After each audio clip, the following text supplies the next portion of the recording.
இப்போது 8ஆம் வகுப்பு தமிழ் பாடத்திட்டத்தில் இயல் 2 என்ற பகுதியில் இயற்கை ஈடில்லா இயற்கையில் கவிதை பேழையில் கோணக்காத்து என்ற பாடலை பார்க்க இருக்கின்றோம்.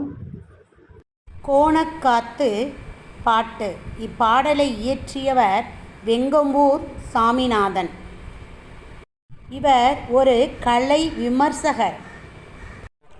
இவர் இலக்கியம், இசை, ஓவியம், நாடகம், திரைப்படம், நாட்டார் கலை போன்ற பல்வேறு துறைகளிலும் ஆழ்ந்த ரசனையும் விமர்சிக்கும் திறனையும் பெற்றவர். நாட்டாரியல் சார்ந்த ஆய்வுகள் தமிழில் உருவாகவும் நவீன நாடகம் உருவாகவும் முன்னோடியாக இருந்தவர் இவர். இலக்கியத்துக்கு இசை, திரைப்படம், நாடகம் போன்ற பிற கலைகளுடன் இருக்க வேண்டிய உறவை 1950களிலேயே வலியுறுத்தியவர் இவர். நாட்டில் மழை பெய்யாத பொழுது பஞ்சம் ஏற்படுகிறது. பஞ்சம் என்பது கடுமையான உணவு பற்றாக்குறை. பஞ்சம், மழை பெய்யாததால் விவசாய நிலங்கள் விவசாயமற்று பொய்த்து விடுகின்றன. ஆனால் கடுமையான உணவு பற்றாக்குறை ஏற்படுகிறது.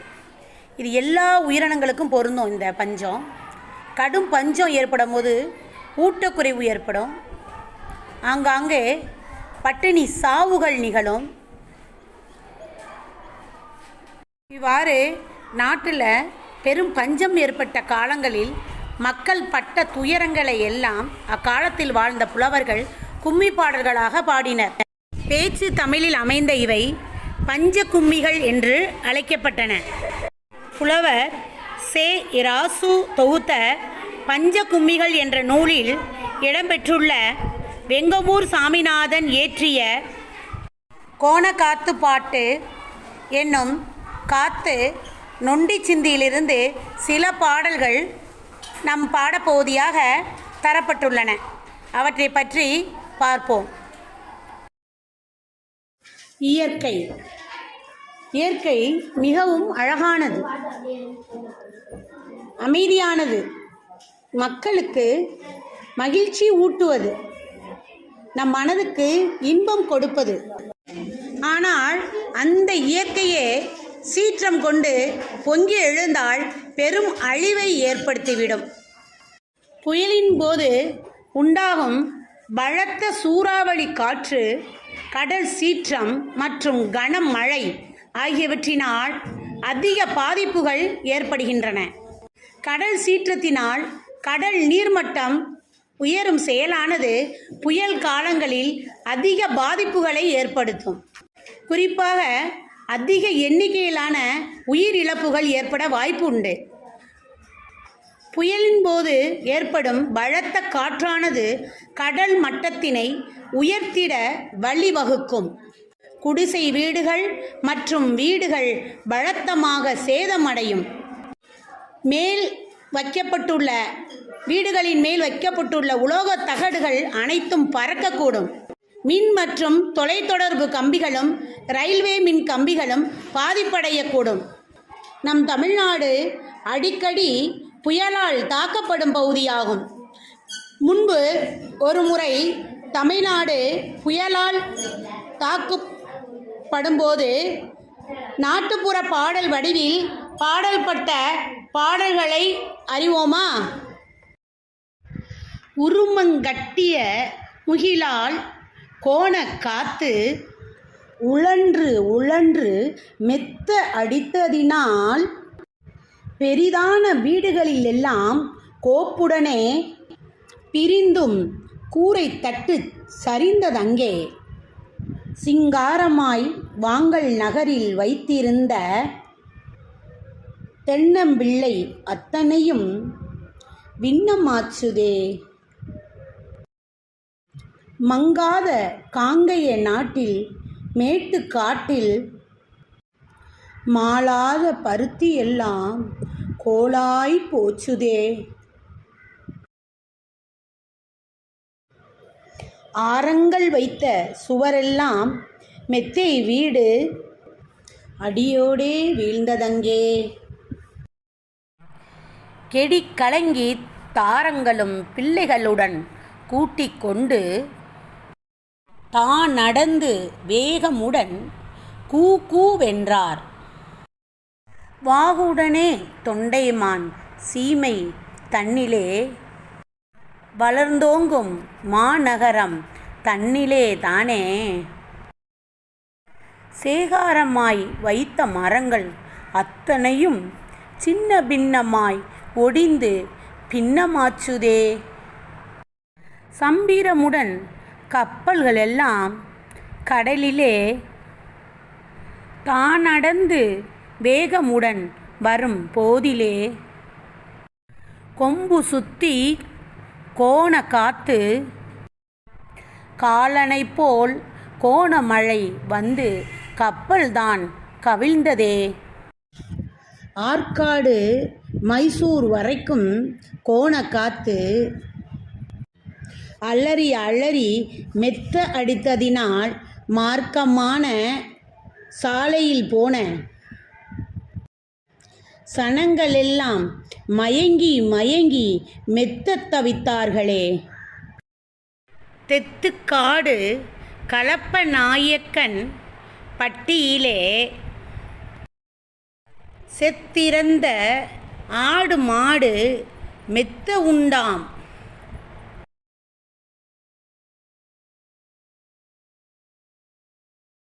சித்தர்கள் பொருந்தி வாழும்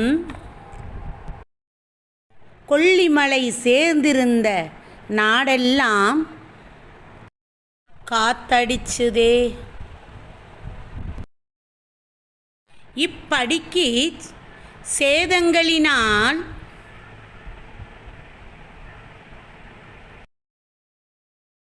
குமரேசா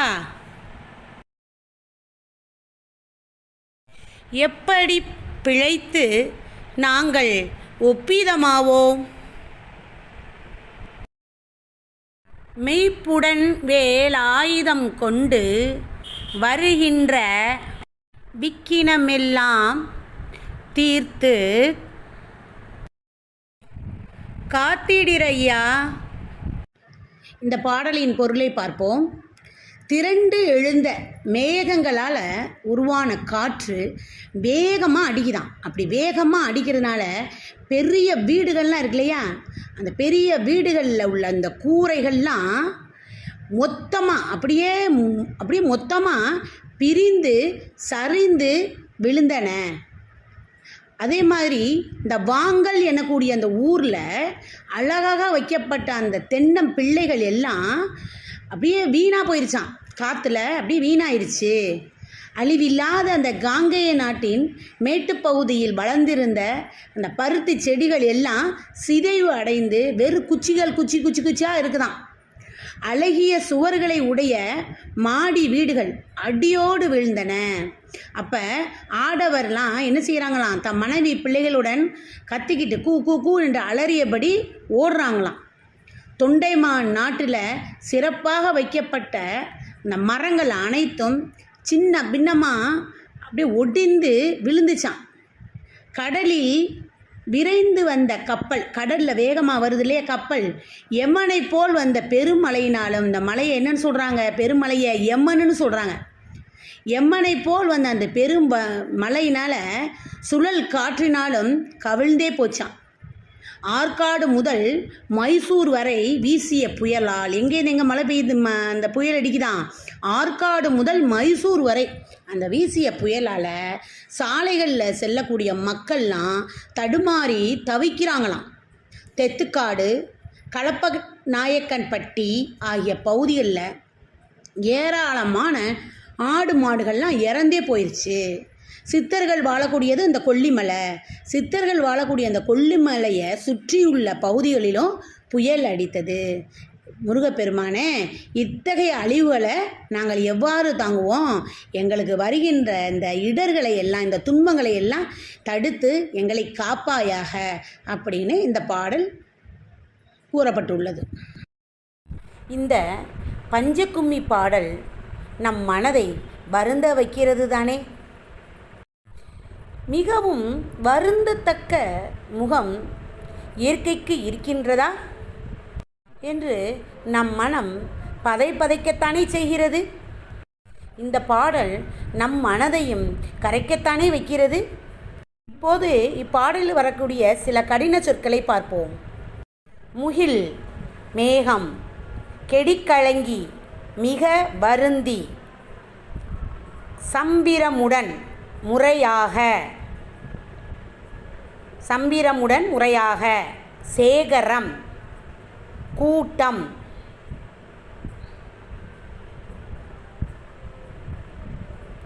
காங்கேய நாடு, கொங்கு மண்டலத்தின் 24 நாடுகளுள் ஒன்று.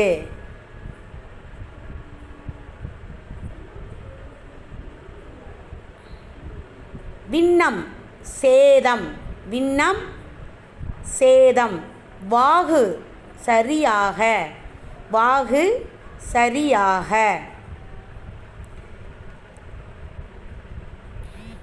காலன், யமன்,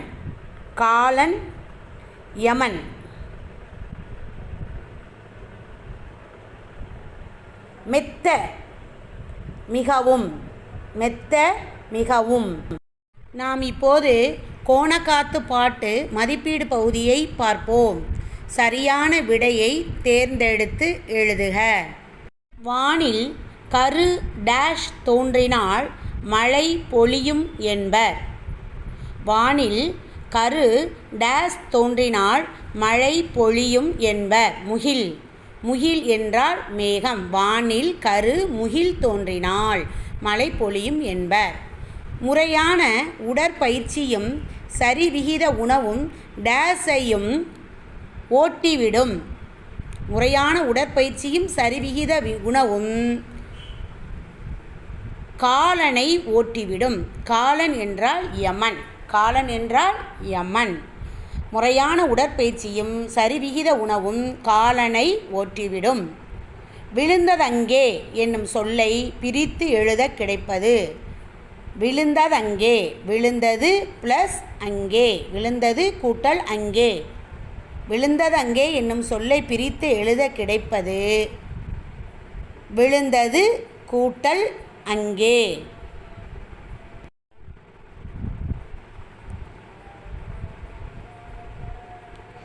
செத்திறந்த என்னும் சொல்லை பிரித்து எழுத கிடைப்பது டேஷ். செத்திறந்த என்னும் சொல்லை பிரித்து எழுத கிடைப்பது செத்து கூட்டல் இறந்த. செத்திறந்த என்னும் சொல்லை பிரித்து எழுத கிடைப்பது செத்து கூட்டல் இறந்த. பருத்தி கூட்டல் எல்லாம் என்பதை சேர்த்து எழுத கிடைக்கும் சொல். பருத்தி கூட்டல் எல்லாம் என்பதனை சேர்த்து எழுத கிடைக்கும் சொல் பருத்தி எல்லாம். பருத்தி கூட்டல் எல்லாம் என்பதனை சேர்த்து எழுத கிடைக்கும் சொல் பருத்தி எல்லாம். அடுத்து நாம் பார்க்க போவது குருவினா. கப்பல் கவிழ்ந்ததற்கு காரணமாக கோணக்காத்து பாட்டு கூறுவது யாது? கப்பல் கவிழ்ந்ததுக்கு என்ன காரணம் அப்படிங்கிறது பக்க எண் 28 பாடலின் பொருளில்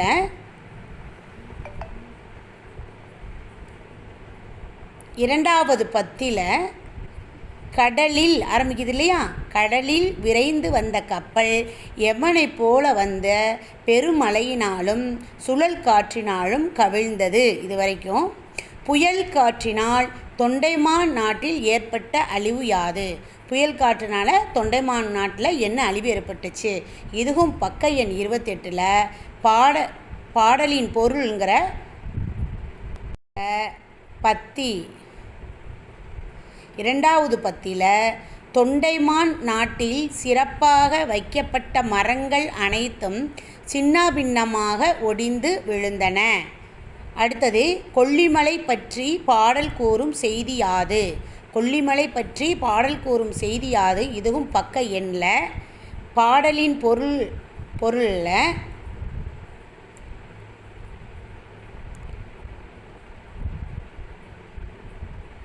மூன்றாவது பத்தியில் சித்தர்கள் வாழும் கொல்லிமலையை சுற்றியுள்ள பகுதியிலும் புயல் அடித்தது. அடுத்து நாம் பார்க்க போவது சிறுவினா. புயல் காற்றினால் மரங்களுக்கு ஏற்பட்ட நிலைகளாக பாடல் குறிப்பிடும் கருத்துக்கள் யாவை? புயல் காற்றினால் என்ன ஏற்பட்ட நிலை என்ன? இதுவும் பக்க எண் 28 பாடலின் பொருளில் இரண்டு வரிகளாக பார்க்கலாம்.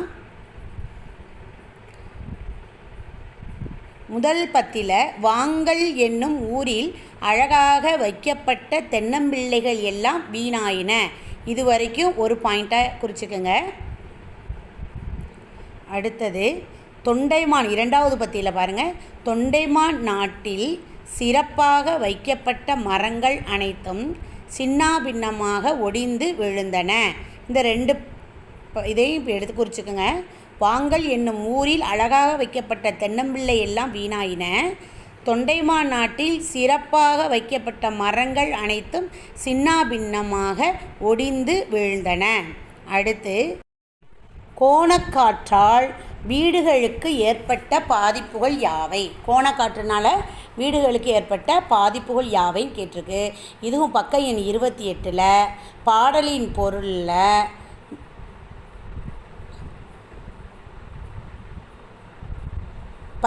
முதல் பத்தியில் திரண்டு எழுந்த மேகங்களால் உருவான காற்று வேகமாக அடித்ததால் பெரிய வீடுகளின் கூரைகள் எல்லாம் மொத்தமாக பிரித்து சரிந்தன. இது ஒரு பாயிண்ட்டு. அடுத்தது இரண்டாவது பத்தியில் அழகிய சுவர்களை உடைய மாடி வீடுகள் அடியோடு விழுந்தன. அடுத்து நாம் பார்க்க இருப்பது சிந்தனை வினா. இயற்கை சீற்றங்களினால் பாதிப்பு ஏற்படாமல் தவிர்க்க செய்ய வேண்டிய முன்னெச்சரிக்கை நடவடிக்கைகளாக நீங்கள் எவற்றை கருதுகிறீர்கள்? சுனாமி ஏற்படும் போது கடற்கரையில் வசிப்போர் உடனடியாக கடற்கரையை விட்டு பல கிலோமீட்டர் தூரத்திற்கு தொலைவில் சென்று தங்குதல் வேண்டும். மழை காலங்களில் வெள்ளம் ஏற்படும் போதும் தாழ்வான இடங்களில் உள்ளவர்கள் காலம் தாழ்த்தாமல் பாதுகாப்பான இடங்களுக்கு செல்ல வேண்டும். நிலநடுக்கம் ஏற்படும் போது உடனடியாக வீடுகளை விட்டு வெளியேறி வெட்ட வெளியில் தங்குதல் வேண்டும். காட்டுத்தீ ஏற்படும் போது காட்டின் அருகே வசிப்பவர்கள் எளிதில் தீப்பற்றாத பாதுகாப்பான இடத்திற்கு வந்து தங்க வேண்டும். இயற்கை சீற்றத்தின் போது காலம் தாழ்த்தாமல் விரைந்து செயல்படுவது உயிர் சேதத்தை தவிர்க்கும்.